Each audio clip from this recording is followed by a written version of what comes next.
Esta conferencia comenzará a grabarse. Hola, buenas tardes. Desde el Colegio de Geólogos os damos la bienvenida a este quinto webinar que hemos organizado en estos tiempos de confinamiento. Esta webinar se titula La campaña geológica geotécnica de los proyectos de carreteras y la va a impartir nuestro colegiado Paco Fernández de la Llave, desde Cáceres. Paco Fernández de la Llave es un colegiado número 723, estudió en la Universidad de Salamanca y tiene más de 40 años de experiencia, casi todos ellos, en el campo de la geotecnia. Es titulado superior de Actividades Técnicas y Profesionales del Ministerio de Transporte, Movilidad y Agencia Urbana y trabaja en la Dirección General de Carreteras en la sede de Cáceres. También Paco se interesa en la divulgación de la geología y en el asociacionismo geológico y aparte de formar parte de nuestro colegio es secretario de la Asociación Geológica de Extremadura, que desde aquí les felicito desde luego por la labor que hacen. Y voy a presentar un poco la presentación y por qué la hemos hecho, ¿no? Queda muy claro que para la planificación del trazado de las vías de comunicación es fundamental utilizar la geología y la geotecnia. Y a otro Francisco, como Paco, extremeño también, que fue a Francisco de Luján, lo tuvo muy claro y hacia mediados del siglo pasado, del siglo XIX, hizo un mapa geológico, el mismo, del suroeste de España con el fin de planificar la red de carreteras y ferrocarriles españoles en esa zona. Pasó mucho tiempo y 100 años después fue una mujer, precisamente Conchita Bonet, también geóloga, a la que nombramos recientemente en el último cóctel de Navidad geóloga honorífica, título póstumo, la que implementó estas técnicas geológicas en el Ministerio de Obras Públicas, utilizando sobre todo la fotogeología. Conchita Bonet organizó en la Dirección General de Carreteras el equipo que iba a desarrollar el Plan General de Carreteras del Estado en los años 60 y 70 durante el pleno desarrollismo, ¿no? Su equipo realizó los estudios previos de terreno.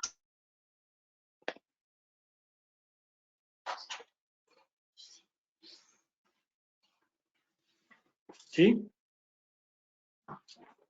Sí, Paco, ya puedes comenzar. Vale. Gracias. Buenas tardes.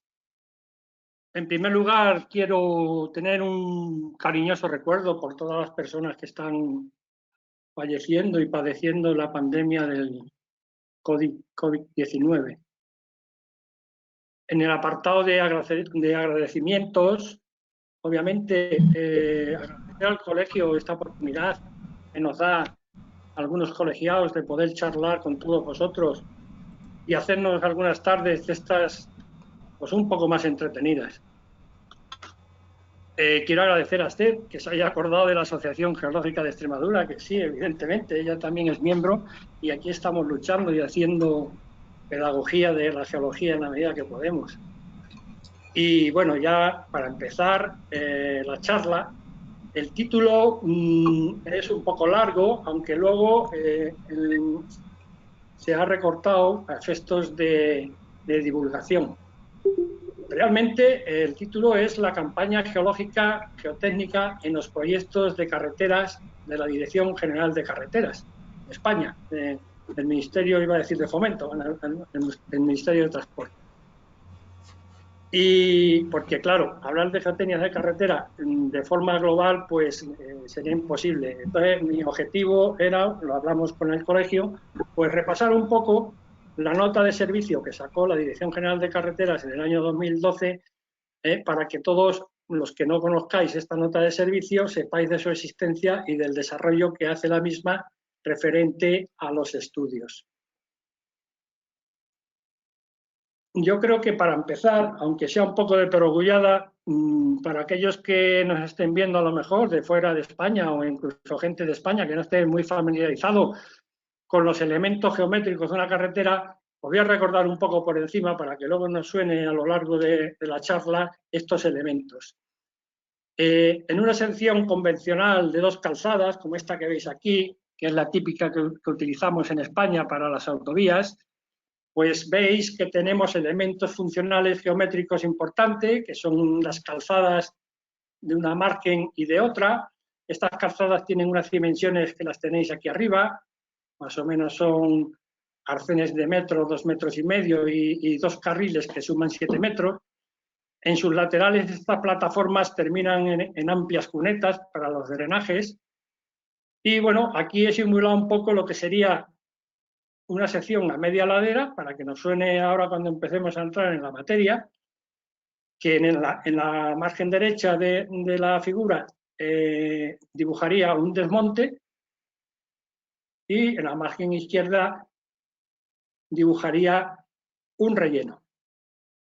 Voy a empezar a usar la palabra relleno como sinónimo de estructura de tierra, porque estamos acostumbrados muchas veces a usar el sinónimo de terraplén. Terraplén es uno de los tipos de rellenos que hay.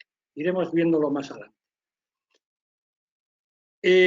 Haciendo un zoom aquí en el pavimento, normalmente estamos acostumbrados los usuarios obviamente a ver la capa de rodadura, que es por la que circulan los vehículos, pero si hacemos un zoom aquí y lo desglosamos, veis que hay todo un sándwich de capas, empezando por el relleno, luego lo que se denominan las esplanadas, las tahorras o los suelocementos, y generalmente suele haber 3 capas de mezclas bituminosas en caliente, aunque nosotros solo apreciamos la capa de arriba, la rodadura. Bien, todos estos son elementos que forman parte funcionales de la carretera y que algunos tienen fundamento geológico geotécnico, sobre todo las capas inferiores y los rellenos, y las superiores necesitan de unas cualidades de áridos que también deben de quedar definidos en los estudios. Si hacemos un pequeño zoom ya a este sándwich para que hagáis una idea de la magnitud de los espesores, pues vemos que la zona del pavimento, las 3 capas de aglomerado, pues suelen sumar entre 20 y 25 centímetros. Os podéis hacer una idea de la cantidad de áridos que hacen falta para hacer varios kilómetros de autovía. Las tahorras o los solocementos que suelen estar debajo de los aglomerados pues oscilan entre 20 y 40 centímetros. Las esplanadas depende, ya la veremos a lo largo de la tarde, pero también tienen espesores que pueden llegar a los 50 centímetros y debajo, bueno, pues el desmonte o el relleno tendrá una altura, una determinación en cada momento distinta.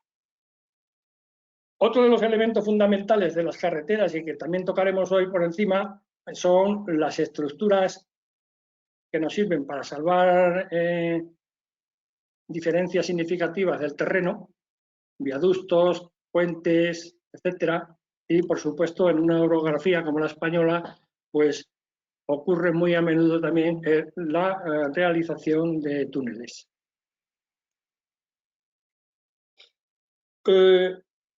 Los estudios geológicos geotécnicos no solo son una necesidad, obviamente, técnica para hacer un proyecto con solvencia, sino que además en la legislación española existen requerimientos legales que solicitan de la realización de estos estudios. Tenemos, por ejemplo, en el Real Decreto del 94, en el que se aprobó el Reglamento General de Carreteras, se decía concretamente en su artículo 27.2p, que estos proyectos tienen la necesidad de incluir en los anexos de la memoria todos los datos geológicos y geotécnicos que se hubieran utilizado en la elaboración del proyecto. Y asimismo, también se deben de incorporar un estudio de yacimiento y procedencia de materiales. Esto lo dice el Reglamento General de Carreteras. También en el texto refundido de la Ley de Contratos del Sector Público del 2011, indica en su artículo, que os indico aquí, que salvo que ello resulte incompatible con la naturaleza de la obra, el proyecto deberá incluir un estudio geotécnico de los terrenos sobre los cuales se va a ejecutar dicha obra, así como los informes y los estudios previos necesarios para la mejor determinación del contrato. Es decir, que no solamente es una necesidad técnica para que los proyectos sean viables, sino que también es una obligación legal el realizar correctamente estos estudios.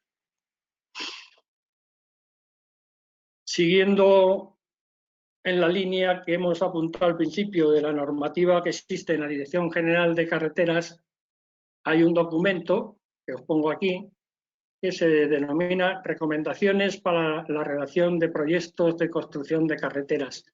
Igual que hay para los proyectos de construcción, también existen unas recomendaciones para los estudios informativos, etcétera. Pues aquí en estas recomendaciones se establece, digamos, un modo operandis o un procedimiento para llevar a cabo estos estudios. Plantean una primera etapa del establecimiento de la campaña geotécnica, digamos que esto sería un poco sobre papel. Posteriormente, esta campaña hay que realizarla in situ, no necesariamente lo que se haya establecido en esta primera fase tiene que obedecer. A lo mejor hay prospecciones a mayores o a menores en función de la realidad de campo una vez que estemos allí. Y, por supuesto, obliga también que una vez terminemos las prospecciones y durante la realización de las mismas, los respectivos ensayos de laboratorio. Todo esto, ¿a dónde nos tiene que llevar como integrante, persona integrante del equipo redactor del proyecto? Pues nos tiene que llevar a al menos poder tener claro estos 4 anejos que son de un peso geológico, geotécnico altísimo. Hay un anejo que se llama el anejo número 3, que trata fundamentalmente de la geología y la procedencia de los materiales que vamos a tener en la obra y que deben de quedar bastante bien descrito en esta fase de proyecto. Hay otro anejo que generalmente es el número 8, en el cual se desarrolla la geotecnia del corredor. Aquí veremos ahora más adelante por los distintos elementos funcionales que hay que estudiar para determinar correctamente esta geotecnia del corredor. Un anejo en el que tiene mucha influencia estos estudios es el anejo de movimiento de tierras.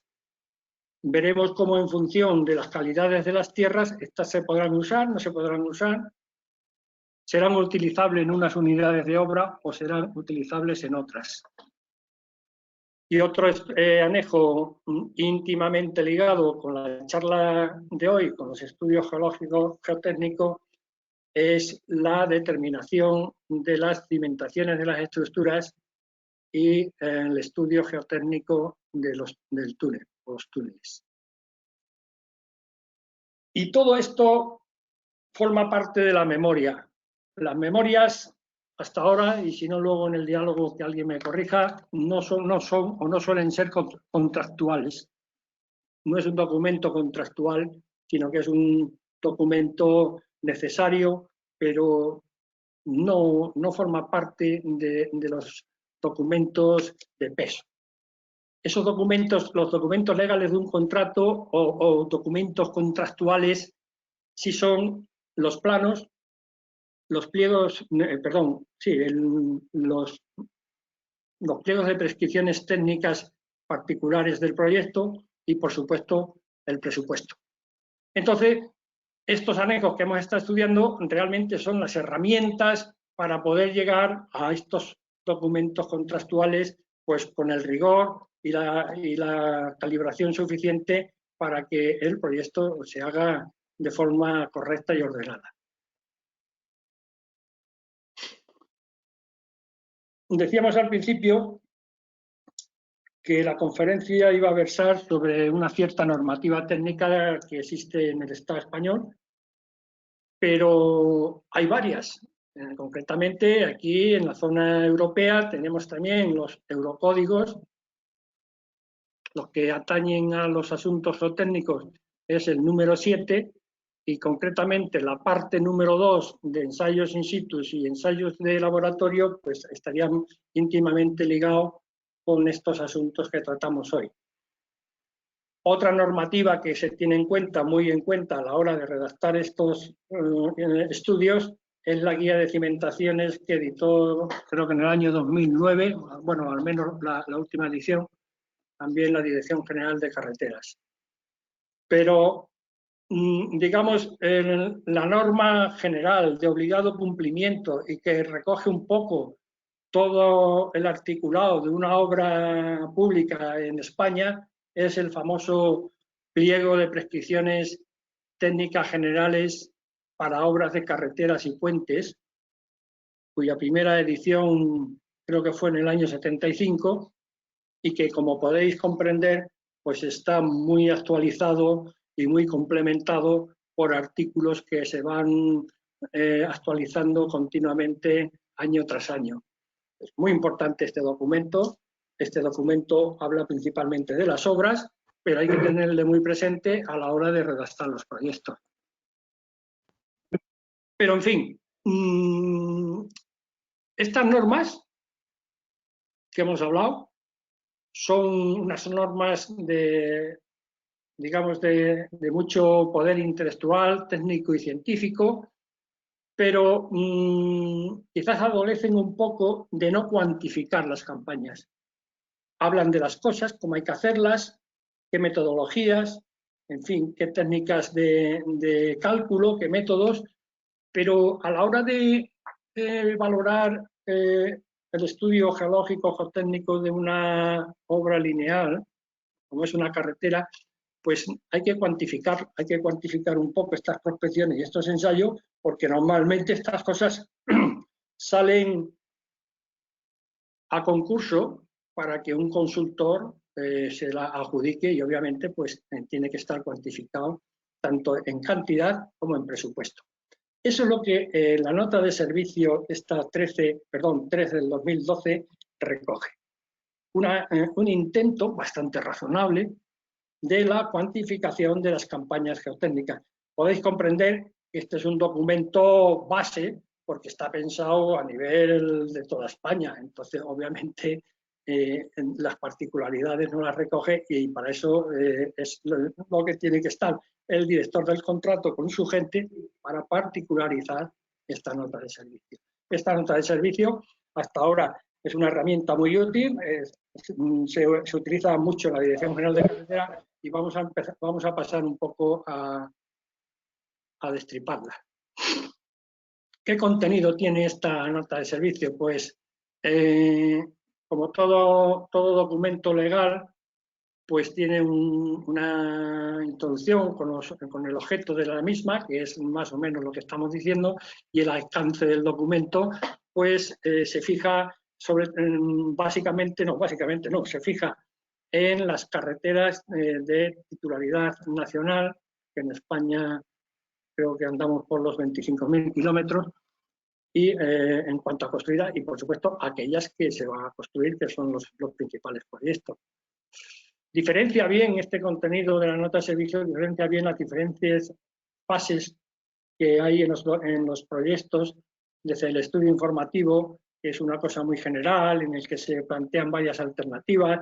Ahí los estudios geológicos, geotécnicos, son más de planificación, de detectar grandes problemas, para que al final se proponga una alternativa válida desde muchos aspectos, entre otros desde el que nos entretiene hoy. También desarrolla esta nota de servicio las prospecciones y ensayos que se deben de realizar en los proyectos ya propiamente dichos. Y también dentro de los proyectos, los que no estéis familiarizados con los que se hacen en la Dirección General de Carretera, pues tienen varias fases. Desde el proyecto, un borrador de proyecto, hasta la maqueta del proyecto de trazado, después del trazado a una maqueta del proyecto de construcción, hasta que se llega al proyecto ya definitivo de construcción aprobado. Os digo esto porque en la nota de servicios sí que desglosa un poco la intensidad de los estudios en cada una de estas fases, pero luego ya se centra definitivamente en lo que sería el proyecto propiamente de construcción. Los elementos que se manejan en esta nota de servicio constructivos de cualquier carretera los tenéis aquí, dibujados en croquis. Se fija por un lado en los apartados relativos a desmontes, en los aspectos relativos a los rellenos, perdón, esto es un túnel, a los rellenos. Se centra también bastante en el estudio de los préstamos, que hagan falta, si es que hace falta para la obra, y, por supuesto, centra la investigación en las estructuras y, por supuesto, en los túneles, si es que los hay en el trazado. También hace unas referencias a los vertederos, cómo se deben de estudiar su ubicación y su idoneidad, si es que existe superávit de tierras en el proyecto. Y por último, al final hay una serie de apéndices, 4 en concreto. Los 2 primeros son de simbología y de los valores que tienen los parámetros que vamos a ir viendo a lo largo de esta charla. El tercero es una especie de relato de buenas prácticas para la toma de muestra y realización de ensayos. Y el último también es una especie de procedimiento para hacer las observaciones hidrogeológicas específicas cuando haya lugar por temas de presencia de agua. Pues vamos a ir viendo uno a uno. Empezamos por los desmontes. En los desmontes también la nota sigue un protocolo. ¿Perdón? Vale, nada. Había habido una conversación. Digo que en los desmontes, igual que veremos ahora después en los rellenos, pues hay una secuencia de actuaciones. Se empieza siempre por la caracterización geológica, geotécnica de los desmontes. Para esto, lo primero que hay que determinar son las distintas unidades geológicas, geotécnicas. A efecto de este documento, se entiende por unidad geológica, geotécnica, aquellos niveles o materiales que presentan homogeneidad litológica y también una cierta homogeneidad de estado y una igualdad asumible tanto en sus propiedades de resistencia como de deformabilidad. El segundo apartado de los desmontes se centra básicamente en la caracterización de los materiales. Antes hemos caracterizado las unidades geológicas, ahora ya bajamos a la caracterización de los materiales. Con las prospecciones, nos plantea una serie de prospecciones en suelo y otras distintas en roca. Obviamente, una de las condiciones de los desmontes es tener claras sus propiedades de excavación. Esto repercute de una forma muy seria en los presupuestos. Tengamos un orden de magnitud. El precio de excavación en suelo se puede multiplicar por 3 o 4 veces cuando se realiza en roca. Y, por supuesto, hay que tener definidas las condiciones hidrogeológicas de los desmontes, tanto por su cálculo de estabilidad como por el drenaje de los mismos ya en una fase de explotación. Las condiciones de estabilidad es un punto que es obligadísimo, con el cual pues, se hace un razonamiento con la metodología que venga al caso sobre la estabilidad para que quede justificada la geometría de diseño. Y por último, en el apartado este de desmontes también se habla de caracterizar las explanadas. Esto de las explanadas lo vais a ir viendo tanto en desmontes como en relleno. También parece una cosa de segundo orden, pero tiene una repercusión económica, ya que en función de la explanada se definen los paquetes de firmes. Bien. Dentro de los desmontes, el primer apartado, el de la caracterización geológica geotécnica, la nota diferencia 2 tipos de materiales. Siempre a efectos de esta nota, se consideran suelos a los sedimentos pues, normales, que no estén excesivamente cementados, como pueden ser gravas, arenas, limos, arenas limosas, arcillas. También se consideran suelos, a efecto de esta nota, repito, las rocas que tienen una resistencia a compresión baja, menor de 1 megapascal o 10 kilos, que tengan un grado de fracturación muy alto, un índice de RQD menor de 10, o que según la escala de meteorización de la Sociedad Mecánica de Rocas tenga un nivel de meteorización igual o mayor de 4. Este tipo de rocas, a efectos de esta norma, se consideran suelos y roca se considera el resto.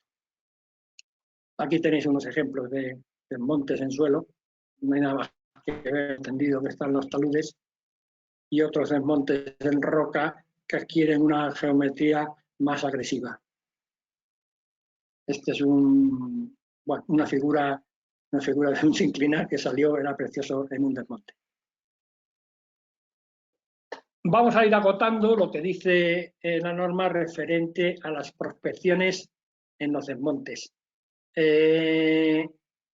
La función que utiliza para discriminar las prospecciones se basa en la longitud del desmonte.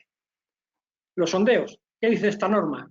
Pues como mucho no deberíamos espaciarlo más de 200 metros los sondeos, ¿de acuerdo? Y que la profundidad de estos sondeos en los desmontes siempre sea por debajo de 3 metros de la subrasante. ¿La subrasante qué es? La subrasante es donde se apoya la esplanada. En los desmontes sería la cota de fondo de desmonte. Pues los sondeos conviene siempre profundizarlos del orden de 3 metros por las repercusiones que tienen en las categorías de las esplanadas los materiales.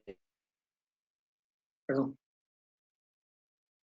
Hemos dicho la separación, la profundidad, cual el número mínimo de sondeos que nos salen, pues obviamente es la longitud del desmonte partido por la separación. Aconseja que los diámetros de sondeos en suelo sean superior o al menos de 101 milímetros, porque se espera obtener muestras suficientes, pues bueno, para luego realizar los ensayos, que como sabéis, pues por ejemplo un ensayo de Proctor necesita pues bastante cantidad de material para realizarlo. En roca, generalmente con diámetros en torno a 86 o superiores, se suelen obtener muestras suficientes para los ensayos que se suelen hacer. Otra prospección típica en desmontes son las calicatas. Las calicatas también, esta norma dice que no deberíamos separarlas más de 200 metros y que la profundidad mínima de una calicata pues que sea del orden de 3 metros. Bueno, los desmontes, para poder caracterizar los materiales, pues qué menos que eso. Es difícil a veces sacar calicatas de más de 3 metros porque normalmente las máquinas que se suelen utilizar en fase de proyecto pues no suelen ser máquinas potentes. Entonces, bueno, estas cosas a veces no son fáciles de cumplir, pero bueno, hay que intentarlo. Si la calicata, en vez de estar en el alto, está donde termina o donde empieza, pues conviene que para caracterizar la esplanada nos metamos al menos 1 metro por debajo de la subrasante. ¿Vale? En cuanto a... la norma dice, esta habla de que, bueno, penetraciones dinámicas en desmontes, si son suelos, y a veces queremos caracterizar un poco el fondo de la esplanada, pues bueno, algún perro si consigue llegar hasta aquí para ver el golpeo que hay por aquí, pues vale. Siempre, si se puede, pues adelante con ello.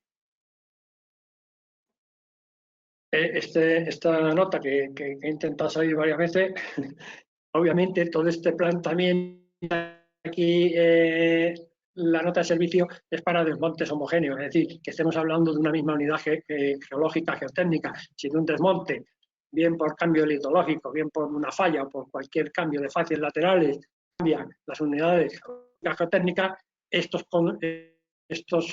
principios serían aplicables a cada uno de ellos.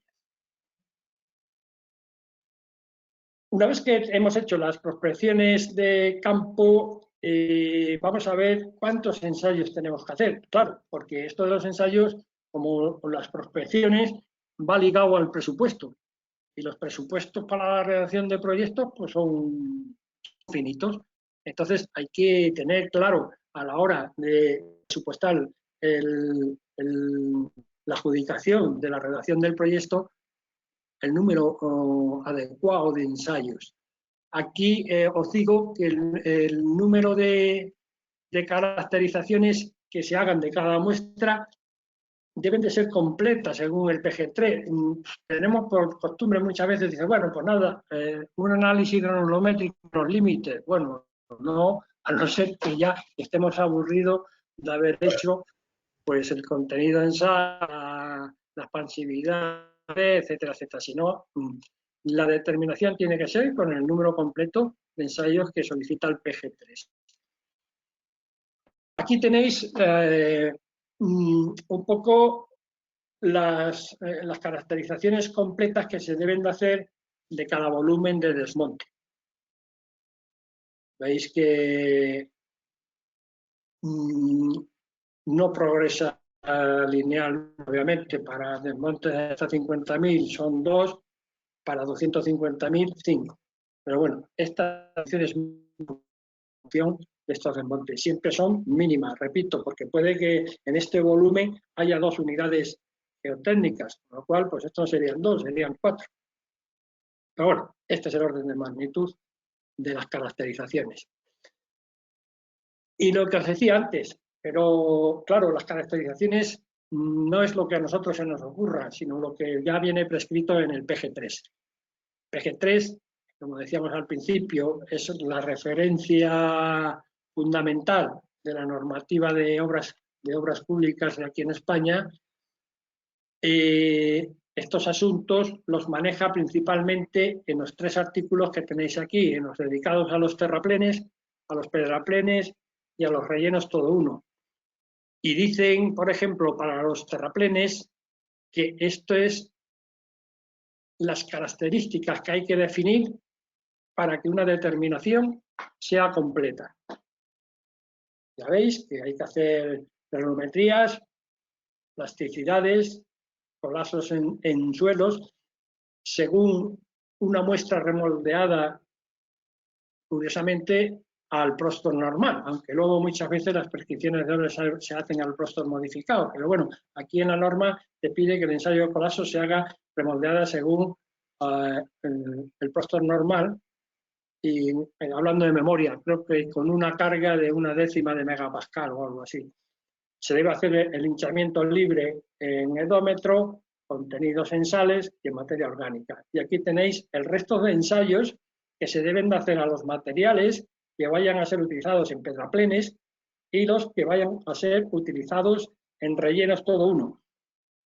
No lo voy a repetir, los tenéis ahí y con que miréis estos artículos del PG3, los tenéis. Estos ensayos, ¿a dónde nos conducen? Nos conducen a las clasificaciones de los materiales, porque no cualquier material sirve para cualquier parte de la obra. ¿Sí? Si un suelo es muy plástico, obviamente no le vamos a poner en la parte de arriba, que es donde suelen estar los materiales más nobles. O si un suelo es muy bueno, pues preferentemente lo vamos a utilizar en coronación, porque no vamos a malgastarlo, si se puede, en el núcleo del relleno. Entonces, el PG3, en función de los ensayos que hemos visto antes, clasifica los terrenos, los suelos, en 4 categorías que van de mayor categoría a menor: suelos seleccionados, suelos adecuados, tolerables, marginales. Y los que ya no cumplen con ninguna atribución de estas porque son malísimos son los suelos inadecuados. Estos últimos obviamente no se suelen utilizar en obra, salvo muy raras excepciones, y los marginales se utilizan pero con muchas precauciones complementarias. Esta es la clasificación que hace el PG3 con arreglo a estas determinaciones, pero hay otra importante, que es la plasticidad. Entonces, estos suelos que hemos definido aquí, además de cumplir con estos requisitos, deben de cumplir también con unos requisitos de plasticidad. Aquí tenéis en el famoso gráfico de Casagrande, en las fichas, el límite líquido, en ordenadas el índice de plasticidad y los territorios que ocupan cada uno de los materiales en función de su plasticidad.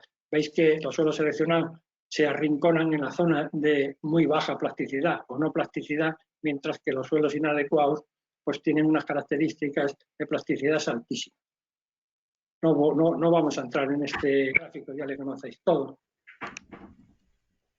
Y lo que decía antes, el objetivo de estas determinaciones al final es que nosotros en el anejo nuestro tenemos que hacer una propuesta de dónde se van a colocar estos materiales para que el proyectista disponga de ellos y pueda poner unos precios pues, de acuerdo con la procedencia de ellos.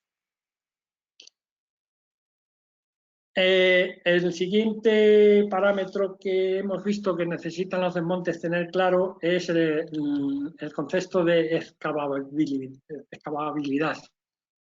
La herramienta que más se utiliza es la determinación de las ondas P mediante sísmica de refracción, la velocidad de estas ondas. Y bueno, este cuadro también es muy famoso, le conocéis todos, pero bueno, este es el que está metido en la nota de servicio y también bueno, sirve para clasificar los materiales en estos tres tipos. Obviamente, esto no quiere decir que un material que tenga una velocidad sísmica de 2000 no vaya a ser excavable o ripable. Puede serlo, pero desde luego económicamente no. Entonces, este no es un concepto, digamos, perdón, bueno, ya está visto. No es un concepto científico, sino que es un concepto científico-económico. Normalmente, si te sitúas en esta zona, pues tú vas a la obra y cuando estás hablando con el subcontratista de tierra, el tío si ve que un D9 no mueve 200 metros cúbicos a la hora, pues prefiere que le hagan una voladura. Pues ese es un poco el concepto. Bueno, este es el típico gráfico de una tomografía de distintas velocidades. Aquí están puestas las densidades por colores. Estaríamos pues en la banda esta de los 2000, el cambio a la voladura. La otra condición que debe de quedar clara en el estudio, o hay que intentarlo al menos en los desmontes, es su condición de la hidrogeología del mismo desmonte. Entonces aquí la nota habla del inventario que hay que hacer de puntos de agua, si es que los hay por allí. El estudio que se debe hacer en los niveles freáticos, si es que salen en los sondeos en las calicatas. En el apartado, en el apéndice 4, pues habla de un poco el procedimiento de la carencia de lectura de los niveles freáticos, si al principio semanalmente, que si no se estabilizan, pues habrá que pasar a lecturas quincenales o mensuales hasta que aquello se estabilice o hasta que el proyecto esté vigente. Y por supuesto, cuando se plantean cosas ya de acuíferos que se afecten a acuíferos importantes o a suministros de aguas que queden afectadas, pues obviamente habría que hacer un estudio especial que la nota de servicio no entra en él. Pues he sacado aquí esta publicación del CEDES porque aquí recoge muy bien, bueno, hay muchos manuales, ¿no? Pero este concretamente del CEDES, pues recoge muy bien el asunto del que estamos tratando, las técnicas hidrogeológicas en investigación geotécnica. Todas las normas, todos los libros que vais a ir viendo a lo largo de la charla están disponibles, son descargables. Estos no, las normas de las monografías del CEDES creo que no, estas sí que hay que pagarlas, pero el resto de normativa que vamos a ir viendo son todas descargables, que luego os diré, si no lo conocéis, dónde se puede hacer. Y por último, el objetivo final de los desmontes es tener ya su estudio de las condiciones de estabilidad. Aquí, pues hombre, basado en las prospecciones y en los ensayos, habrá que hacer unos cálculos basados en una metodología y que estos cálculos sean lo suficientemente rigurosos para que la geometría que al final adoptemos pues tenga unos coeficientes de seguridad aceptables.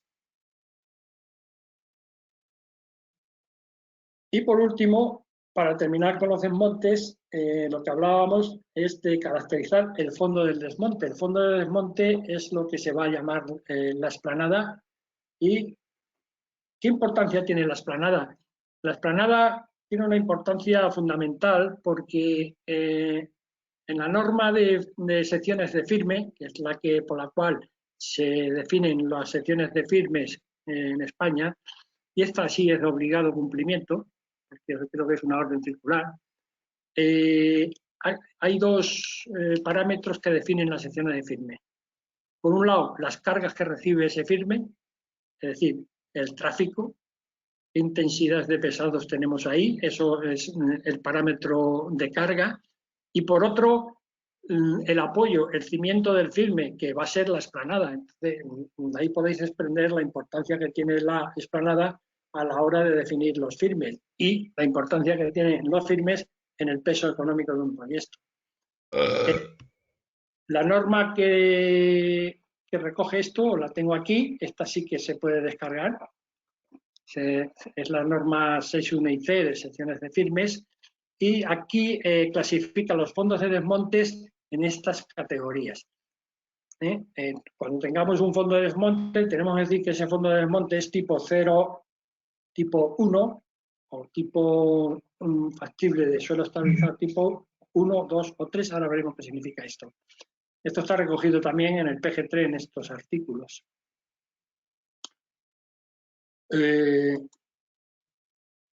Si estamos intuyendo que vamos a tener unas explanadas de estas categorías, entonces hay que coger muestras también de esos fondos de desmontes para caracterizar si realmente qué tipo de explanada estabilizada vamos a hacer.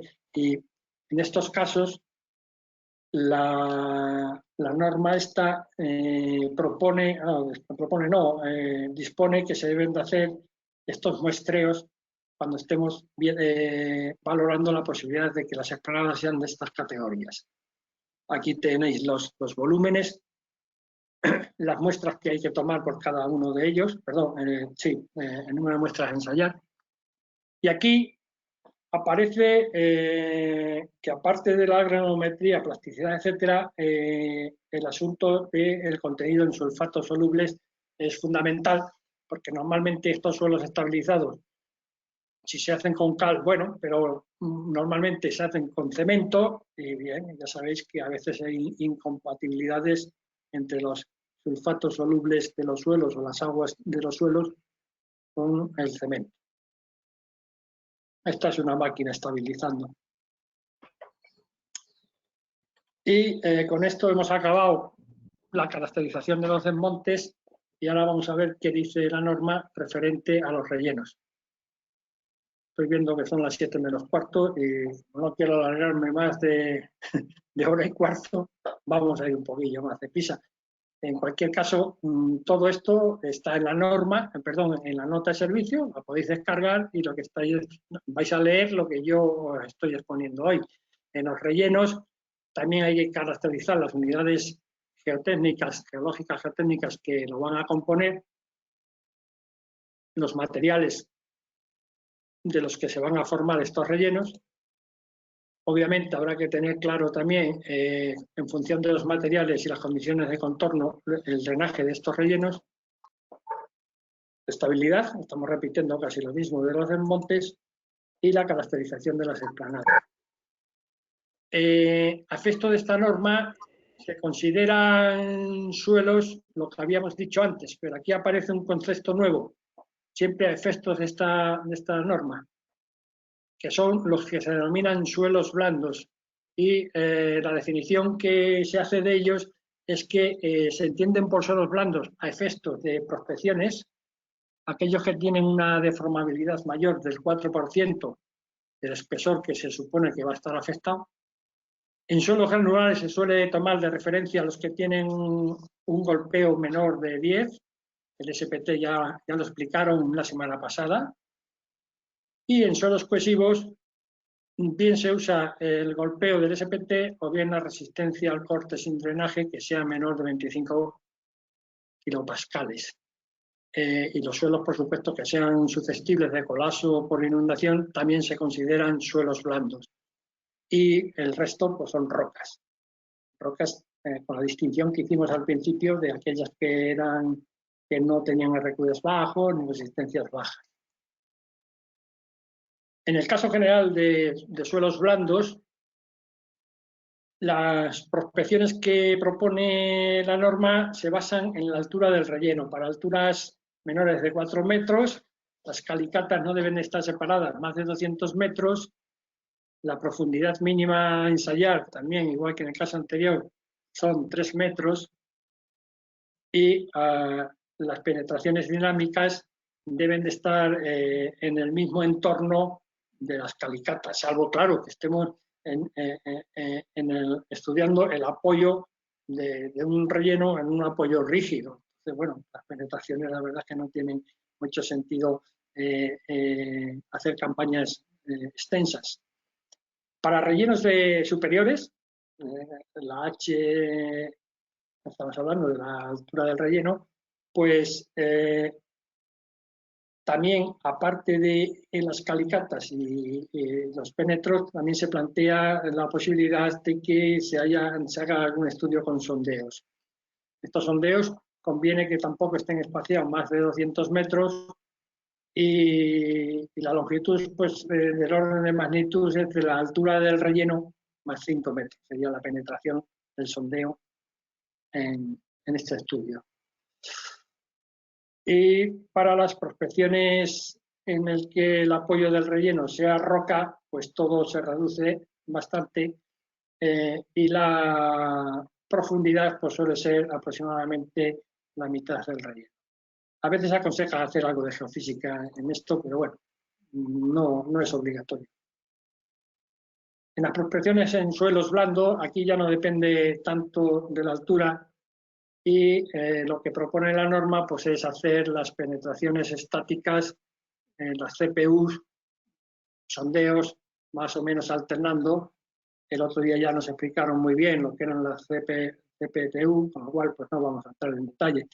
Aquí las separaciones son menores, ya estamos hablando ya de 150 metros y por tanto pues, el número de sondeos por longitud pues, es menor. Saldría de esta relación. La separación, el número mínimo de sondeo, al ser esto 150, pues sería 2/3 de la longitud del relleno por la separación. Y el número mínimo de penetraciones estáticas es lo mismo, porque ya os dije que se pueden ir alternando sondeos y penetraciones. Aquí tenéis un pedazo de cono que el otro día nos enseñaron unos ejemplos muy buenos de hacer sedes. Los usos granulométricos de los suelos para los rellenos. Esto también viene muy especificado en el PG3. Aquí es donde os enseño un poco las grandes diferencias que hay en los 3 tipos de rellenos fundamentales que hay, que son los terraplenes, los rellenos todo uno y los pedraplenes. Bueno, aquí marginalmente lo que serían las escolleras.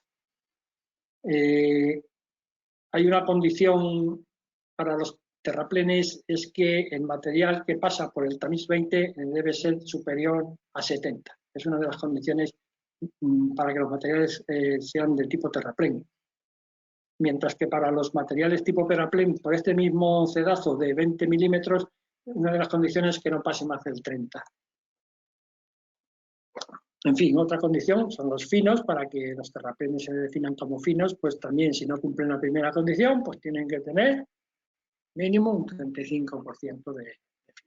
Todo esto está escrito en el PG3 y lo único que hago es presentarlo gráficamente. Lo que os decía al principio de calificar adecuadamente los materiales para que vayan a un sitio u otro es porque también el PG3 zonifica los rellenos en distintas áreas, como veis aquí, núcleo, espaldón, coronación, y no todos los materiales son susceptibles de colocar en todos. Por ejemplo, pues, los materiales marginales y por supuesto inadecuados, pues no se pueden colocar en espaldones ni en cimientos porque están muy expuestos a los cambios de humedad.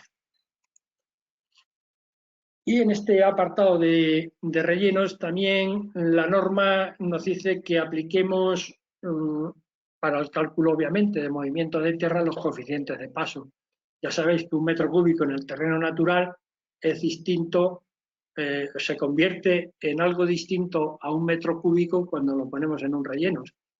A veces, si el suelo natural es muy flojo, pues disminuye en la puesta en obra, pero si está muy compacto, pues sufre un esponjamiento.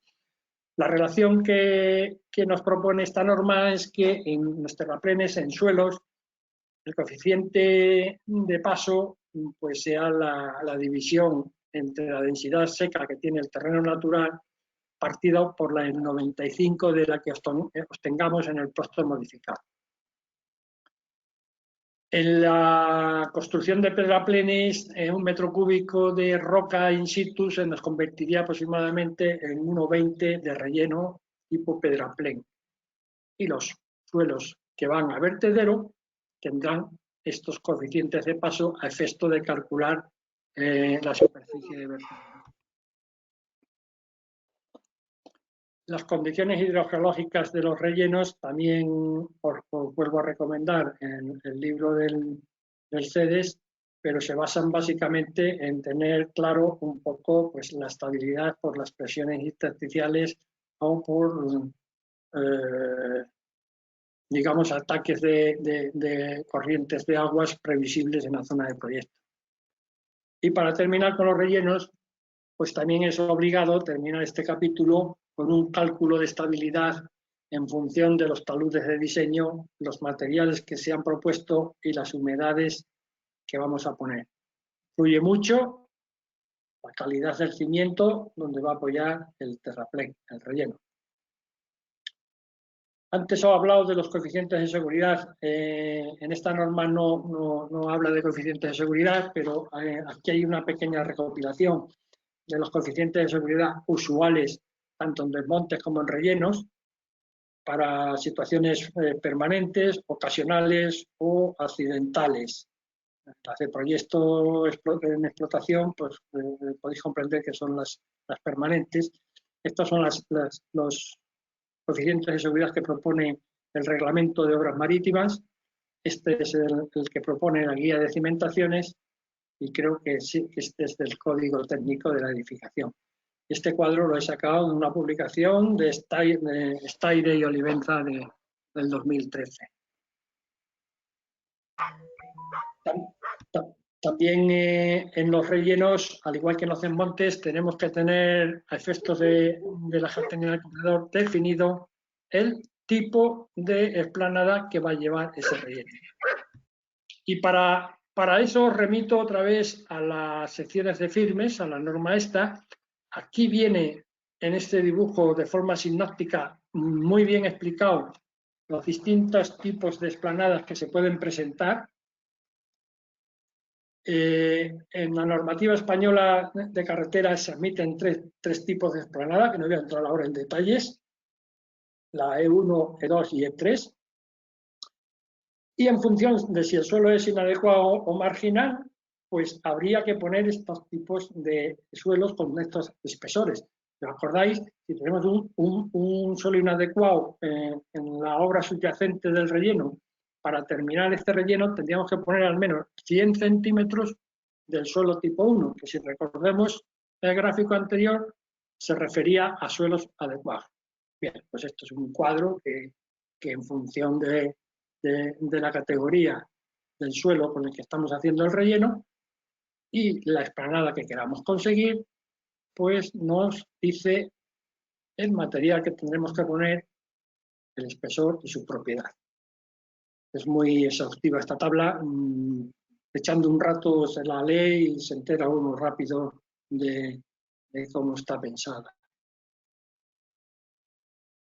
El otro objetivo que nos marcaba la Ley de Contratos del Estado y el Reglamento de Carreteras era que también debe de quedar claro en el proyecto, si es que es necesario, la procedencia de materiales, bien por déficit de tierra, diríamos a préstamo, bien porque necesitamos materiales granulares y, por supuesto, siempre se necesitan áridos de canteras para realizar las mezclas bituminosas y muchas veces los hormigones. En el estudio de préstamos, el número de caracterizaciones mínima que propone la norma, propone y dispone, vuelvo a decir, están aquí en este cuadro, las tenéis también en la norma. Estos cuadros en la norma lo que están es un poco en forma de literatura, pero bueno, se deduce. En cuanto a los préstamos para tierra serían estos. Si lo que queremos caracterizar son yacimientos granulares, si lo que vamos a fabricar son zahorras, pues las determinaciones en función de los volúmenes serían estos. Y aquí aparecen unos ensayos ya propios de estos materiales que hasta ahora no habíamos visto, como es el coeficiente de Los Ángeles, el equivalente de arena, índice de lajas, cara de fracturas, etc. Esto viene por obligaciones de los artículos que describen estos materiales en el PG3. Y en los materiales tratados con cemento, pues también habrá que tomar 2 muestras por procedencia con los ensayos que hemos visto antes, que son muy parecidos a los de suelos estabilizados. No es lo mismo suelo estabilizado con cemento que suelo tratado con cemento. Es una matización gramatical, pero que técnicamente tiene sus implicaciones. Para aquellos que nos interese estas unidades de obra, y también un manual muy bueno del CEDES en colaboración con el IECA, en el que habla de todos estos asuntos de suelos estabilizados y tratados con cemento. Aquí es un relato, ya para terminar con los préstamos, qué ensayos son obligatorios hacer a los áridos que van a formar parte de las mezclas bituminosas. Aquí están todos relatados, no vamos a entrar en ellos. Esta lista se puede atenuar si los áridos tienen marcado CE. Marcado CE ya sabéis que es una norma europea por la cual los productores de áridos pues, marcan unas propiedades que se comprometen a que sean ciertas. Si tenemos este marcado CE, este número de ensayos se puede atenuar bastante. En lo que respecta al número de ensayos para áridos para hormigones, qué mejor que remitirse a la norma estructural de hormigones del 2008, que ahí lo aclara todo, aunque en esta norma, en la nota de servicio de la que estamos hablando hoy, nos habla ya de un mínimo de ensayos. Todos estos ensayos, esto es un ejemplo para que veáis por qué el sentido de estas cosas. Una mezcla bituminosa en caliente, un aglomerado, normalmente cuando se hace la fórmula de trabajo, pues se utilizan fracciones distintas para llegar a la granometría armónica que te está pidiendo la fórmula de trabajo. No se puede usar una granometría ni 2, se usan 4 o a veces 5. Y las tenéis en las tolvas, las distintas granometrías que van con sus porcentajes van a entrar para hacer la mezcla. Bueno, aquí tenéis lo que sería un 0,6, que suelen ser las fracciones más comunes, el 6,12, el 12,25, estos son tamaños en milímetros, y el 25,40 son las fracciones más comunes a la hora de elaborar las mezclas bituminosas. Hemos terminado con los desmontes, hemos terminado con los rellenos, hemos terminado con qué tipo de prospecciones y qué número de ensayos se deben de hacer en los préstamos y nacimientos y canteras, y vamos a entrar en el capítulo previo, o sea, penúltimo de la nota, que son los referentes a cimentaciones de estructuras.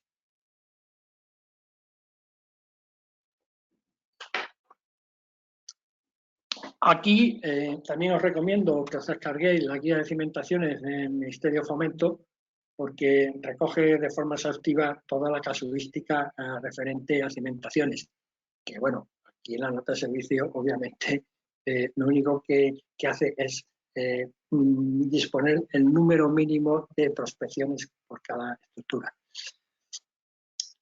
Para ordenar el asunto, lo divide el capítulo de cimentación de estructura, por un lado, lo que serían puentes, viaductos y pasos superiores, que tienen una categoría estructural, Por otro lado, hace un grupo formado por lo que serían los pasos inferiores y las obras de drenaje transversal. Y por último, hace una categoría distinta o un tratamiento distinto a lo que son los muros en obra. Este no ha tenido buena suerte. Un empuje aquí con el terreno saturado y ha girado un poquito. Todos estos son casos reales, son fotos nuestras. Cuando no veáis alguna referencia a pie de fotos, son fotos nuestras. Empezando por lo que serían los puentes, viaductos y pasos superiores, que es los elementos, las estructuras de mayor envergadura, pues siempre se debe de realizar un sondeo por apoyo, ¿vale? Y estos sondeos deben de tener siempre una longitud mínima de 20 metros. Aquí hay un concepto que se llama la longitud acumulada mínima de metros de sondeo, que es, bueno, es un parámetro de decir, hombre, sí, uno por apoyo, pero siempre hay que cumplir con esta razón. El número mínimo de metros de sondeo sea igual a la longitud de la estructura más la longitud de la estructura por a la longitud mínima de sondeo, los 20 metros más 20 metros, o la longitud de la estructura partido por 35. Este 35 no es un número caprichoso, obedece a que la gran mayoría de las estructuras, al menos aquí en España, tienen una luz entre apoyos de aproximadamente 35 metros. En los suelos blandos, además de los penetros, de los sondeos, también deberán alternarse con los CPUs, y en laderas inestables o con fuertes pendientes, si son de roca, si son de fuertes pendientes, evidentemente serán de roca, también es muy aconsejable el realizar perfiles sísmicos complementarios a estos ensayos.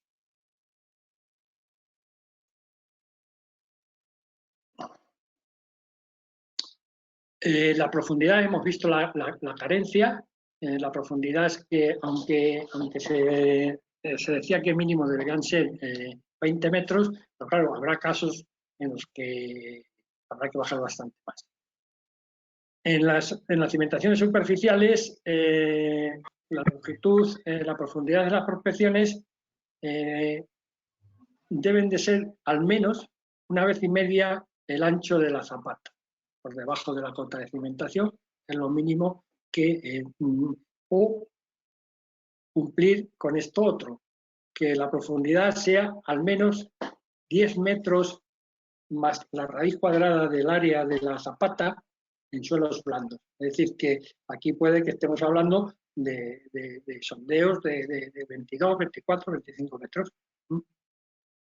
Y en cimentaciones profundas, los conceptos que se utilizan es que la profundidad mínima sea igual a la profundidad del nivel competente. Si el piloto trabaja en punta y resulta que hemos llegado a los 25 metros a un nivel rígido, pues además debemos de bajar 10 diámetros más. Los diámetros de los pilotes pues van de 1 a 2 metros normalmente. O esta otra condición, que el ancho, que la profundidad del sondeo sea la del nivel competente más 1,5 veces el encepado de los pilotes. En este caso estamos hablando de que va a haber micropilotes y arriba va a haber un encepado, pues la profundidad no la marca esta, mientras que aquí estamos hablando de pila pilote. Estamos hablando de un diámetro único de un pilote. Y para aquellos otros que trabajen por fuste, pues la profundidad mínima sería la longitud del pilote más 5 diámetros, o la segunda condición, la que sea más exigente de las dos, como en los demás casos, que sería igual a 1,5 veces la longitud del pilote más el ancho del encepado de los micropilotes. En este dibujo veis un poco lo que estamos hablando, ¿no? Las profundidades en función de que sean zapatas, sean pilotes o sean encepados de pilotes.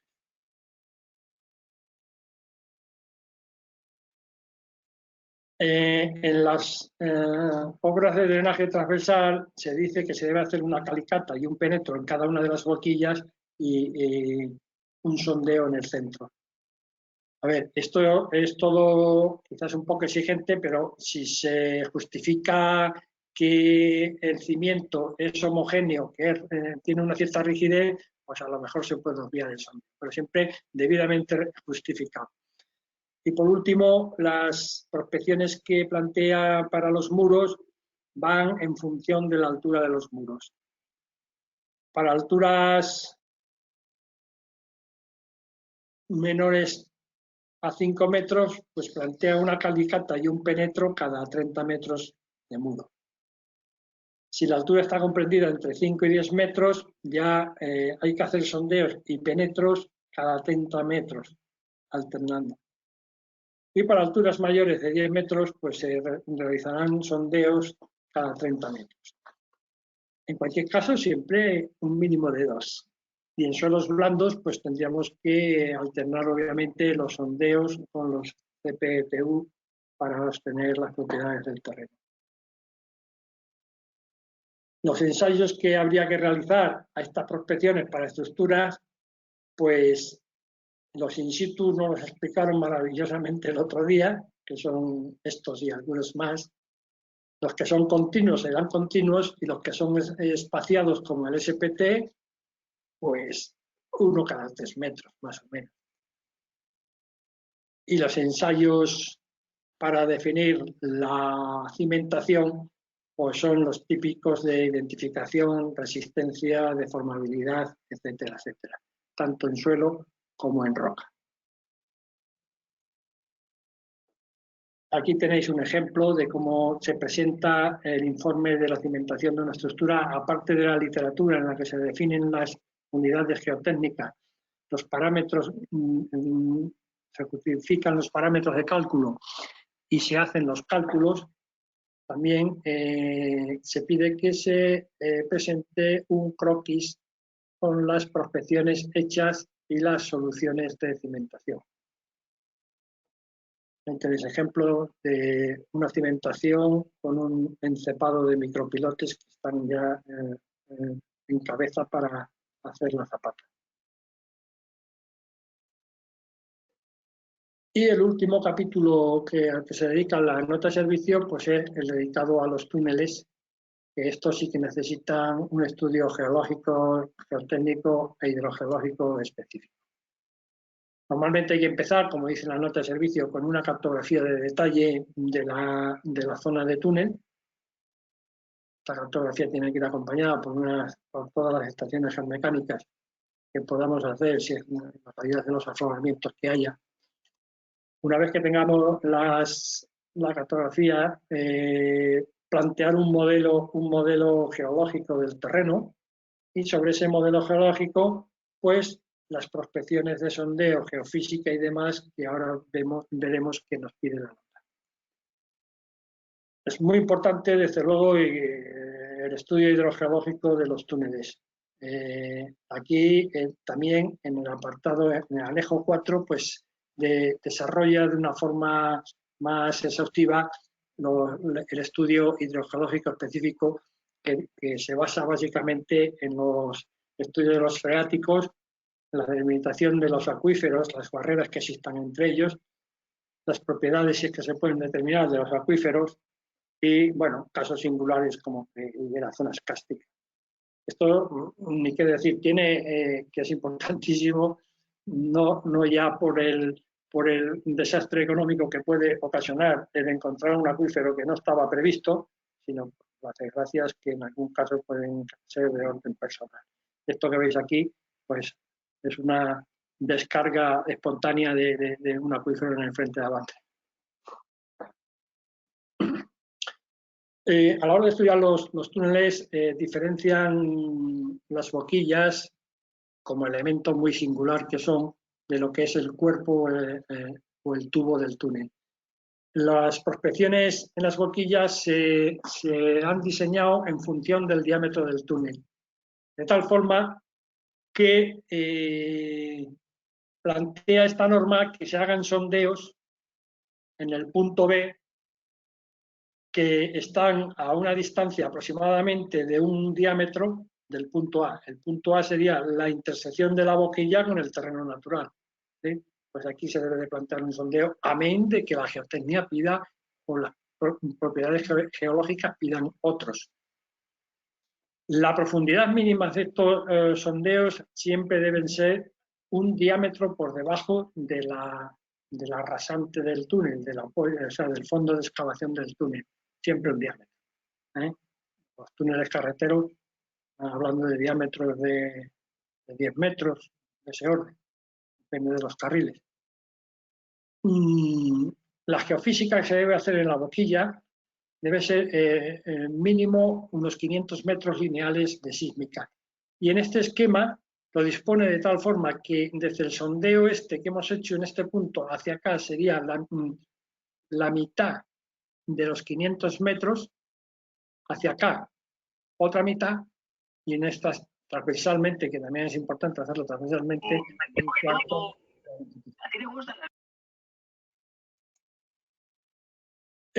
Con eso, bueno, quedaría caracterizada la boquilla siempre que ese es el mínimo requerido, ese sondeo, esa sísmica, esas estaciones geomecánicas, que seguramente a lo mejor haya que hacer alguno más. En lo que respecta al cuerpo de túnel, pues diferencian que estos túneles sean en campo abierto o en ambiente urbano. La profundidad de los sondeos siempre, en este caso, sería por debajo de la rasante 2 diámetros del túnel, y la separación de los sondeos en ambientes urbanos menor de 100 metros, en ambientes de campo de 250. Esto es comprensible porque en ambientes urbanos generalmente pues, suele haber más anomalías de tipo antrópico. La frecuencia pues, es la que estamos diciendo, que es la longitud del túnel partido por la distancia. Y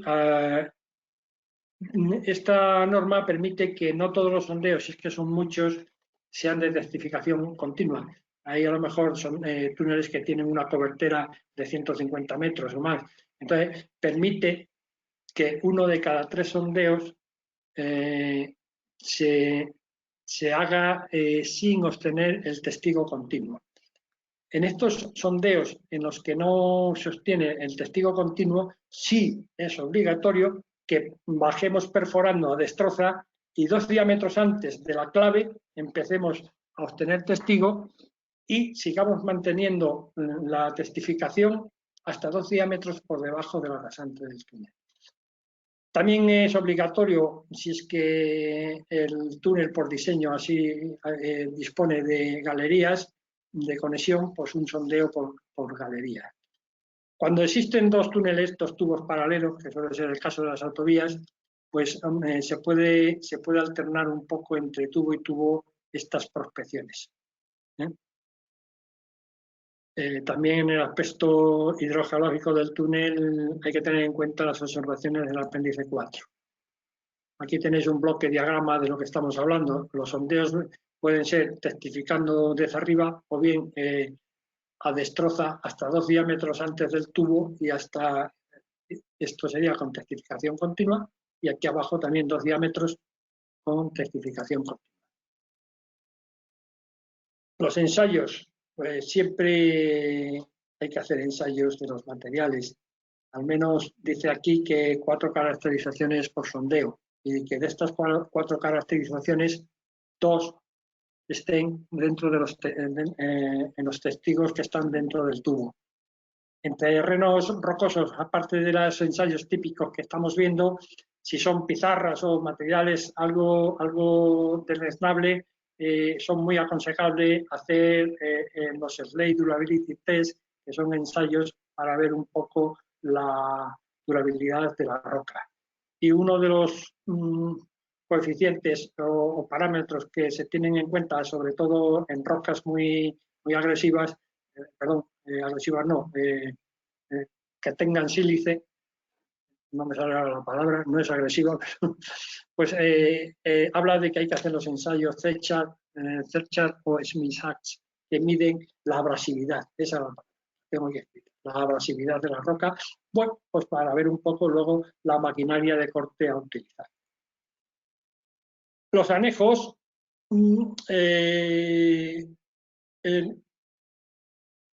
digamos, el que merece una lectura más tranquila es el de las observaciones hidrogeológicas. Aquí os pongo un poco, habla de cómo se debe hacer el estudio del nivel piezométrico, los análisis que se deben hacer de las aguas y cómo se pueden obtener datos del sondeo. Ensayos que se deben de hacer, viene un poco la metodología de cómo se realizan estos ensayos, el Rullón, el de Frank y otros que pueden ser de bombeo. Me vuelvo a remitir otra vez a la publicación de Mercedes. Y luego al final,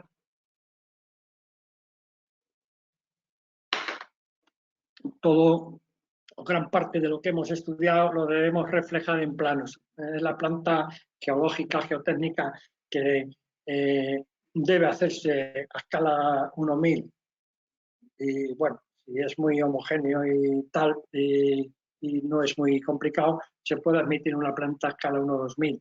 Es muy importante en esta planta geológica, geotécnica, describir las unidades superficiales. Normalmente en geología no se tienen a veces muy en cuenta pues los niveles de alteración, que aquí, aunque solo sean de 1 metro en un granito, que haya 1 metro de jabre o no, pues es importante, entonces conviene reflejarlo en la cartografía, esos elementos de alteración. Veis que se reflejan las unidades geológicas, geotécnicas según distintos colores, una nomenclatura y también las prospecciones que se han realizado, en este caso Calicata sondeo. Otra presentación es el perfil geotécnico. El perfil geotécnico, dependiendo de los terrenos, el tipo de obra, etcétera, etcétera, tendrá aquí una guitarra con una serie de preguntas que habrá que ir contestando. En esta escala no se aprecia muy bien. Ahora veremos un zoom. Tendremos en las unidades geotécnicas las prospecciones realizadas y en lo que os decía antes, aquí una serie de respuestas a una serie de preguntas que se hacen en la columna inicial. Las escalas de los perfiles geotécnicos suelen estar aumentadas a la vertical 5 veces, de 1000 a 200, de 2000 a 400 la vertical, para poder dibujar un poco o que se haga representativo las unidades geotécnicas. Este es un ejemplo que, bueno, me he hecho en casa ahora con el aburrimiento. Y tenemos unas unidades geotécnicas aquí, cada color sería una unidad geotécnica, una rasante, una estructura. Pues es bueno preguntar en cada perfil geotécnico, es bueno preguntar el espesor de tierra vegetal, en los desmontes, qué tipo de excavabilidad, el porcentaje, qué reutilización puede tener el material de ese desmonte, en función de las características que hemos visto en los ensayos. Por supuesto, hay que definir los taludes, tanto de una margen como de la otra, de ese desmonte, el tipo de explanada que va a haber ahí, en el fondo de este desmonte, con la nomenclatura que hemos visto, y el tratamiento, si es que procede, de estabilización de los taludes de uno de los dos, en función de lo que hayamos detectado en las prospecciones. De los rellenos también hay que definir en cada momento, está la zona de relleno, qué tipo de relleno, qué taludes, los tratamientos geotécnicos, si es que al lugar del cimiento que tenga un problema drenante, habrá que ponerle una base drenante o poner geotextiles, en fin, cualquier tratamiento de cimiento, de relleno que se requiera. En las estructuras vamos a definir que la pila, el estribo 1, la pila 1 y la pila 2 van a ser con pilotes, mientras que la pila 3 y el estribo 2 van a ser con zapatas, pues lo definimos también aquí. Y bueno, al final, pues observaciones. Es decir, es una guitarra que responde a cada una de las unidades de diseño las propiedades geotécnicas y de comportamiento y utilización que van a tener en la obra.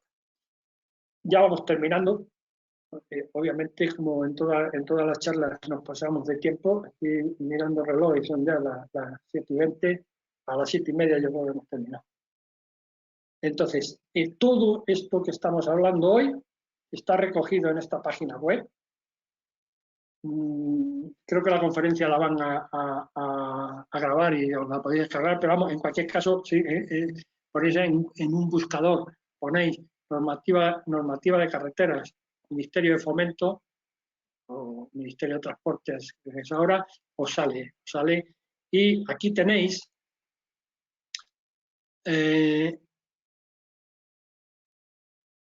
se han desplazado los rectángulos. Estos tenían que haber salido en la normativa técnica referente a proyectos. Ahí hay muchas cosas de las que hemos estado hablando hoy. En el 7, en la relativa a drenaje, también hay cosas de las que estamos hablando hoy. En la relativa a geología y geotecnia, ahí tenéis gran parte de lo que estamos hablando hoy. Aquí tenéis todos los estudios previos de terreno de toda España. Tenéis las normas, las recomendaciones para anclajes a terrenos, para micropilotes, la guía de cimentaciones, la guía para muros escolleras, etcétera, etcétera, etcétera. Todo descargable y en un documento PDF a todo color, estupendo.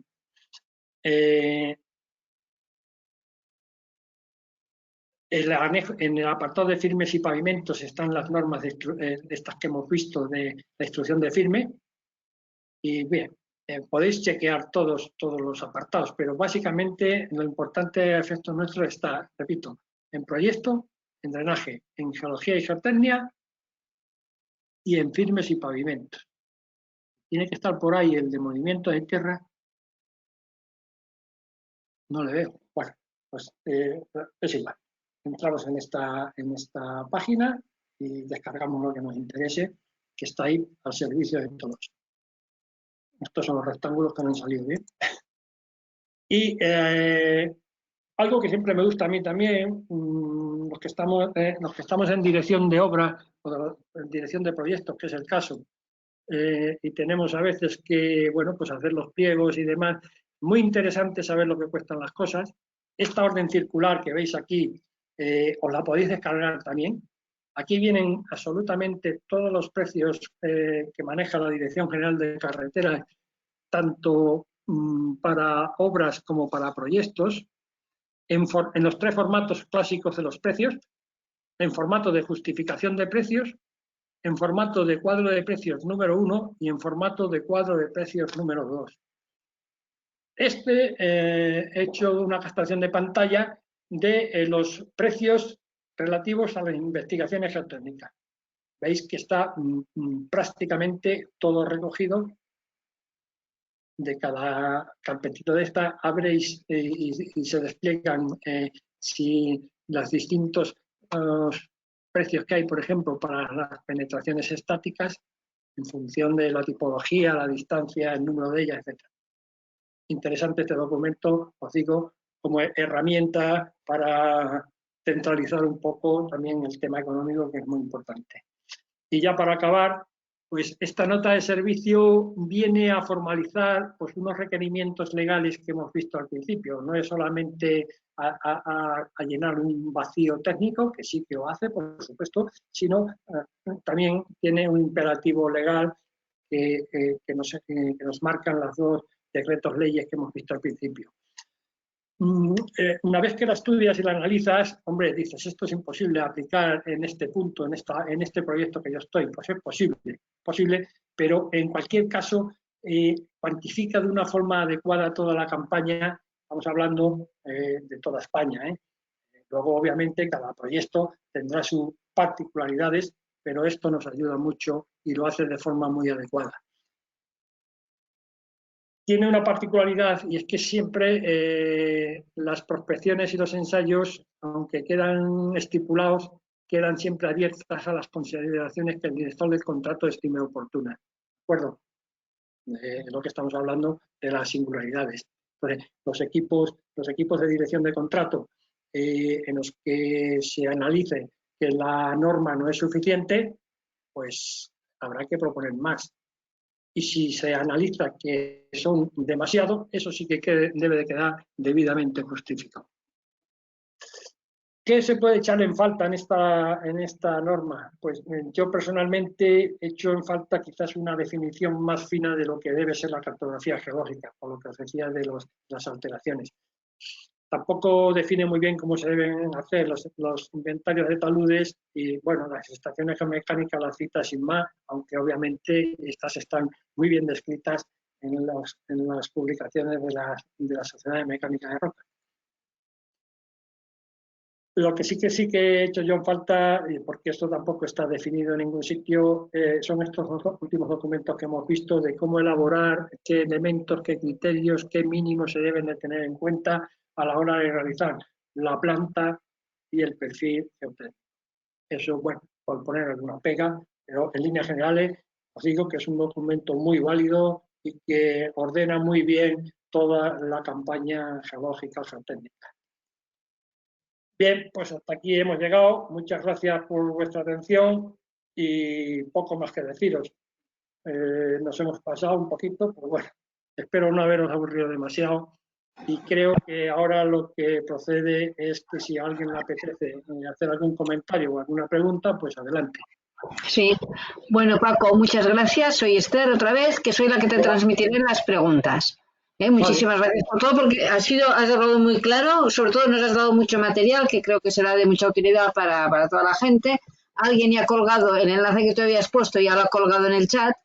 Y lo que sí te agradeceré, si cuando colguemos la presentación en la página web del colegio, si te parece que es útil o se puede hacer, podemos colgar ya también directamente los PDFs o aquel que pusiste en el chat del AGE, que es de las normativas, por lo que hemos hecho esta charla. Como quieras. La conferencia la podéis colgar, porque las pocas imágenes... He visto, las conferencias no he visto ninguna... No, hay 2 o 3 imágenes que son de autor y están citados. Sí, vale. Pues mira, las preguntas.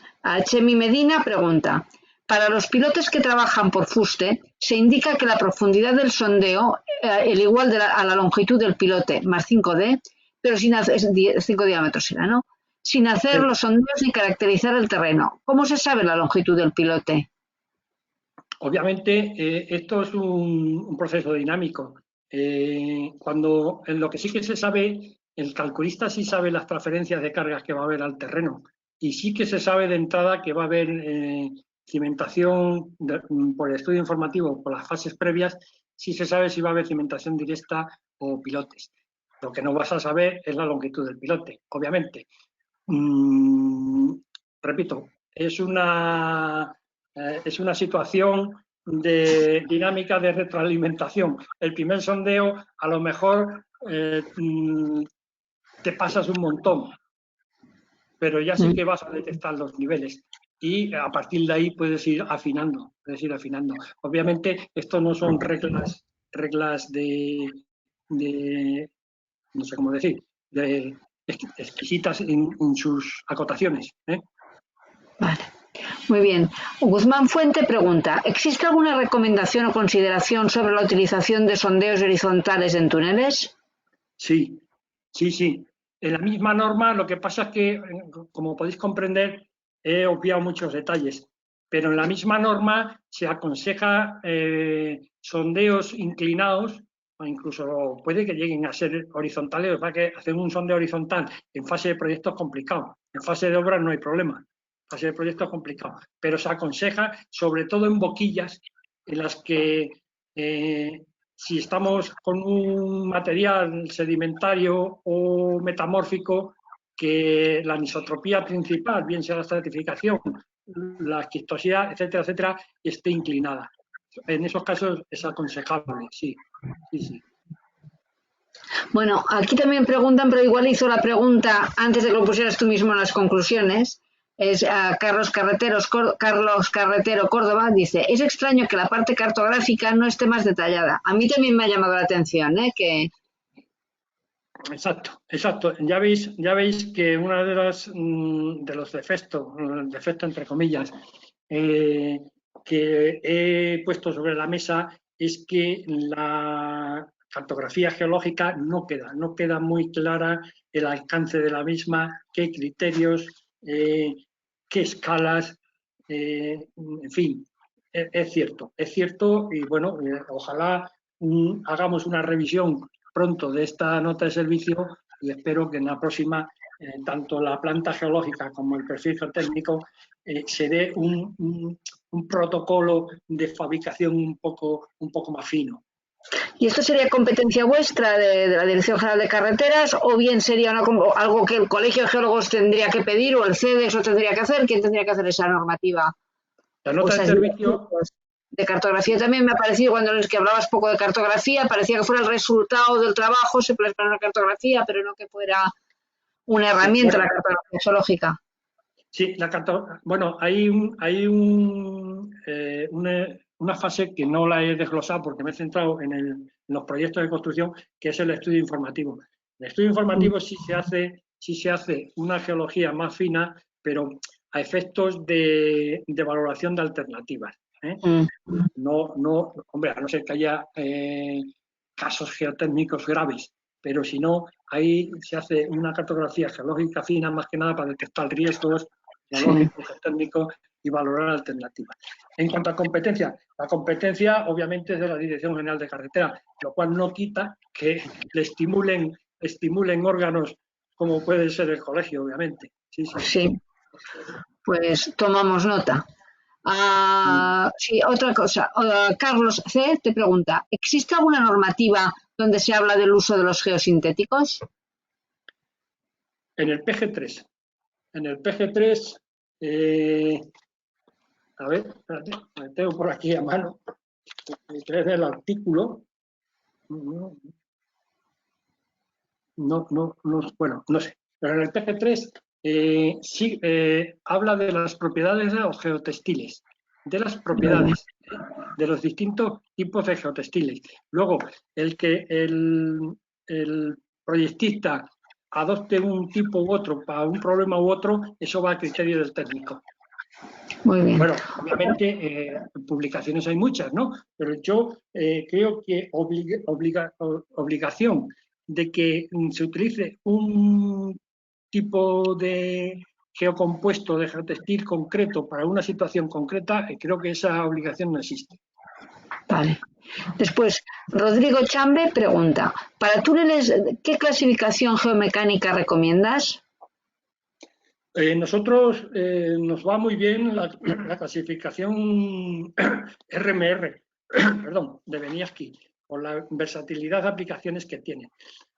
No sé, el índice IQ o algunos otros que hay, o el índice geológico, están bien, pero hoy por hoy la clasificación RMR modificada o actualizada se emplea mucho porque, al menos hasta donde yo sé, es una clasificación que tiene ya muy estudiado los elementos que debe de llevar cada categoría de RMR, elementos de sustentación y modos de excavación. Está ya muy elaborado eso, sí. Vale.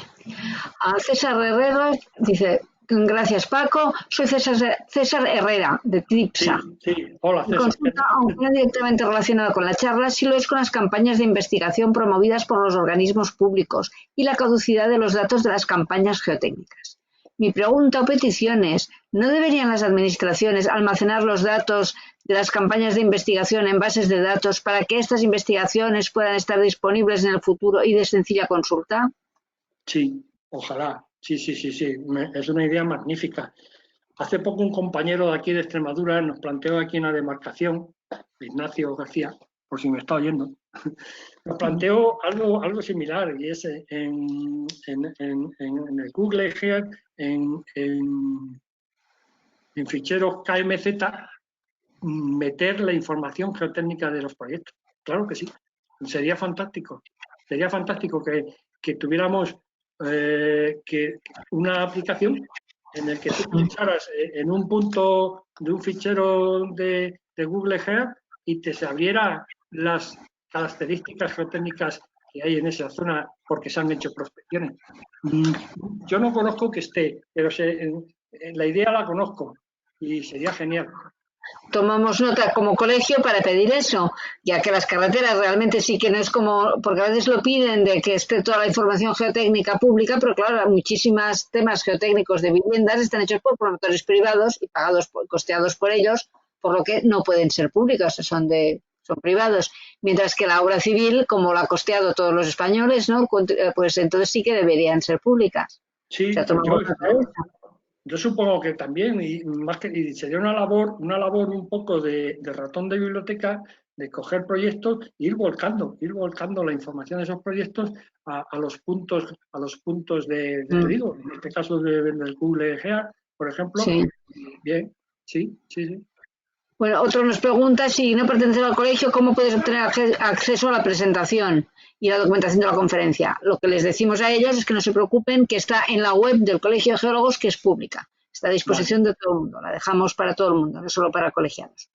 Juan José Tejado, que también conoces, te dice, ¿qué significa que los estudios técnicos son obligatorios, salvo que sean incompatibles con la naturaleza de la obra? ¿No parece un cuela? No entendí bien la pregunta, repítemela, Esther. ¿Qué significa que los estudios geotécnicos son obligatorios, salvo que sean incompatibles con la naturaleza de la obra? ¿No parece vale. un cuela? Sí, pues hombre, por ejemplo, es que, claro, en la Dirección General de Carreteras hay muchos tipos de proyectos. Imagínate que un proyecto, por ejemplo, que es el repintado de las marcas viales.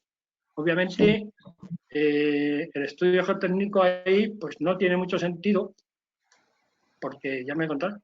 Un refuerzo de una variante en Murcia, que es echar mezclas bituminosas encima de la carretera. Ese tipo de proyectos, obviamente, pues no necesitan de un estudio geotécnico del orden del que estamos hablando. He puesto dos ejemplos muy extremos, pero más o menos para que se me entienda. ¿Sí? Sí. Oye, y aprovechando esto, yo que se me ha pasado este tipo de normativa, ya que soy yo la que hace las preguntas, te la hago yo. Se aplica a carreteras nacionales de todo orden de carreteras, porque una carretera comarcal no requerirá, o también requieren los mismos estudios geotécnicos, porque los taludes son... Obviamente, cualquier carretera necesita un estudio geotécnico como el que hemos descrito. Lo que pasa es que, claro, la Dirección General de Carreteras los exige en el ámbito de su aplicación, que son las carreteras nacionales. Pero obviamente cualquier otra carretera de la titularidad que sea, pues la obra es similar. Lo único que cambia es la clave del expediente. Y por tanto, sí, claro que sí, que serían de aplicación, pero en este caso la norma está pensada para un ámbito. Vale. Otra pregunta de Carlos Carretero Córdoba. De la parte de cartografía, ¿no se podría trabajar de forma conjunta con técnicos geográficos de SIG y su colegio para este apartado? Al menos para reflejar las actuaciones de la cartografía. No sé yo... Bueno, no es una pregunta para mí tampoco. Se está refiriendo, has dicho, a la cartografía geológica. Sí, pero no entiendo bien si es una pregunta o un comentario, pero es complicado esto. Hombre, por supuesto que cualquier herramienta SIG, bien venga del colegio de topógrafos o de cualquier otro colegio, por supuesto que sí, que está bienvenida y es que es necesaria y muy justificada que se utilice a la hora de dibujar la cartografía o de pasar a una realidad virtual del terreno cualquier elemento geológico, por supuesto que sí. Y también, bueno, este mismo te dice, un comentario más que nada, las geodatabases no pueden ser utilizadas para esa generación de bases de datos. Bueno, sí. No entendí. Las geobases. No, las geodatabases no pueden ser utilizadas para esa generación de bases de datos. No me atrevería a hacer un juicio porque no conozco muy bien, no conozco muy bien el alcance de los geodatos. No me atrevo a hacer, no sé, me suena muy bien, pero no me atrevo a hacer un juicio. Bien. Carlos Duch pregunta, a partir de la entrada en vigor de la nota de servicio, ¿el geólogo ha perdido parte de su atribución profesional a la hora de planificar las campañas de investigación? Hombre, a ver, el geólogo siempre tiene opinión y siempre es una opinión muy respetada. La nota de servicio esta lo que viene a poner es un poco de orden. Y digamos que, por supuesto que sí, que si a una dirección de obra, por lo menos a las nuestras, si viene un geólogo planteando una campaña distinta a la nota de servicio debidamente justificada, estamos encantados. Estamos encantados. Esta nota lo que viene a poner es un poco de orden, porque a veces en cada demarcación pues solicitaban unos tipos de prospecciones, tal. Los presupuestos de adjudicación a los consultores son los que son, entonces pues la gente se queja, ¿sabes? Las bajas en las adjudicaciones, en fin, ahí ya entramos en una madeja un poco compleja, pero por supuesto que, vamos, yo creo que no, Carlos, creo que no ha influido en quitar atribuciones a los geólogos. Bueno. Luego quedan unas preguntas arriba de las primeras que han formulado. Que ¿los mapas y perfiles suelen estar realizados en CAD o también los que se realizan en SIG? Los perfiles. Sí, no, los mapas y perfiles. Sí, no. El 99% de la representación gráfica es en CAD. Vale. No y después, que haya algún elemento. Sí. Jorge Luis Bojacá, con respecto a túneles, además de los parámetros de calificación teniendo la geofísica y el RQD en los sondeos y teniendo en cuenta la calificación de las juntas, ¿existe algún tipo de calificación adicional para el montaje de estructuras de estabilización e impermeabilización de túneles? De impermeabilización de túneles. No he captado muy bien el espíritu de la pregunta. Que si hay normas al respecto o criterios. A ver, que te lo vuelvo a leer. Vale. Con respecto a túneles, además de los parámetros de calificación, teniendo la geofísica y el RQD en los sondeos y teniendo en cuenta la calificación de las juntas, ¿existe algún tipo de calificación adicional para el montaje de estructuras de estabilización e impermeabilización de túneles? Bueno, creo entender que lo que está preguntando es que si existe algún criterio para adoptar en proyecto métodos de impermeabilización. Creo que es esa la pregunta. Si es esa, evidentemente. Hola, buenas tardes. Yo sé que formulé la pregunta. Bueno, pues básicamente la pregunta, yo creo que, o sea, ¿qué es lo que quiere decir con la pregunta? Es que, digamos, teniendo ya todos los parámetros ya para túneles, si existe, digamos, una calificación y con eso ya alguna estructura, ya sea para estabilizar y de paso impermeabilizar, teniendo en cuenta que se maneja tanto la parte mecánica como la parte hidráulica al interior de los túneles. Sí. Es más que todo enfocar esa pregunta. Vale, gracias. Bien, creo que ahora lo entendí algo mejor. Al hablar de estado de las juntas, de los diaclasados, de los RQD, creo que obviamente se está refiriendo a túneles en roca. Entonces, el mejor parámetro, por lo menos con el que yo me he topado, no quiere decir que sea ese el único, ni mucho menos, y lo sabrá distinto, para hacer un prediseño de las estructuras de drenaje y impermeabilización son los propios ensayos de Ludion que se hayan hecho en el sondeo. Son todo aproximaciones. Hasta la realidad, en el sistema de impermeabilización, hasta que no tienes abierto el túnel, lo único que tienes es una pequeña aproximación. No sé si a lo mejor he contestado ahora. No sé, bueno. Eduardo, no sé si ha contestado o no. Eduardo Rebollada, que ya conoces. Buena charla, Paco. Hola, Eduardo.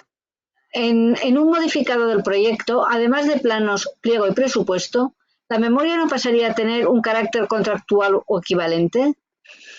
Hoy por hoy, y no quisiera equivocarme, pero hoy por hoy en los proyectos de construcción de la Dirección General de Carreteras, la memoria no es contractual. No es contractual. A no ser que la hayan hecho contractual y no me haya enterado recientemente. Entonces, lo que pasa es que sí que tiene, obviamente, un respaldo dentro del proyecto tremendo. Es decir, todo aquello que en la memoria no quede debidamente justificado, pues no tiene sentido pasarlo a los pliegos, ni a los planos, ni mucho menos a los presupuestos. Vale. Otra pregunta de Jorge Celada. Buenas tardes. Hoy en día entiendo que hay problemas con la caída de rocas en las carreteras. Con respecto a este tema, ¿hay algo? Sí. Lo que pasa es que hoy, como estábamos hablando de proyectos de construcción, pues me he limitado a los proyectos de construcción.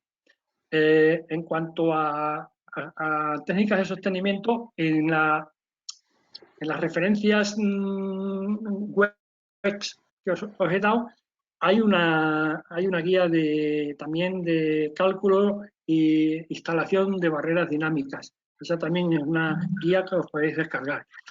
Aparte de eso, como en fase de proyecto es muy difícil de determinar si en un talud se puede resolver con mallas de triple torsión, redes de cable, etcétera, etcétera. Sí, hay unas recomendaciones para que esas técnicas se tengan presente, aparecen en la base de precios que os he presentado, pero no hay una norma de decir, pues para tal RQD hay que utilizar mallas de triple torsión, hay que utilizar redes de cable, anclajes, etcétera, etcétera.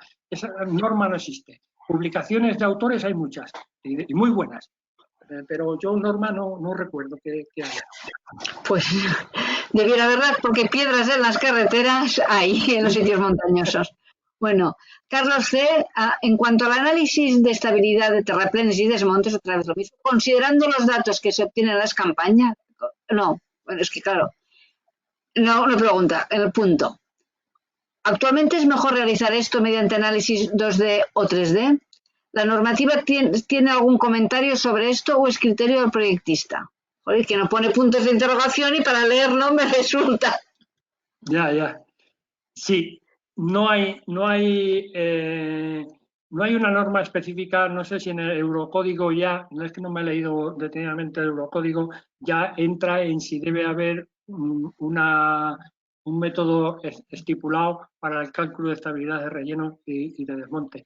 Lo que sí que hablan es de que el método bien sea el de coeficientes parciales, eso sí, en vez de coeficientes totales, en vez de criterios de estados límites, a pasar a criterios de estados de puesta en obra y de fabricación. De eso sí, creo que está normalizado. Ahora, la metodología o tal, creo que va a criterio del proyectista. Bueno, aquí, como no ponen puntos de interrogación, mucha gente no sabe si es una pregunta o es un comentario. Buenas tardes. ¿Qué tan importante es realizar un análisis dinámico, ejemplo, Brian Traversú, de un talud vial? ¿Un ensayo dinámico de dónde? ¿Qué importante es realizar un análisis dinámico, ejemplo, Brian Traversú, de un talud vial? No le conozco bueno. El ensayo ese. No le conozco. Y luego Radio contesta que la norma UNE 104424 de 2015 puede indicar algo acerca de la pregunta realizada sobre impermeabilización de túneles. No hay más preguntas. ¿Perdón? Bien, que alguien dice que esa norma puede...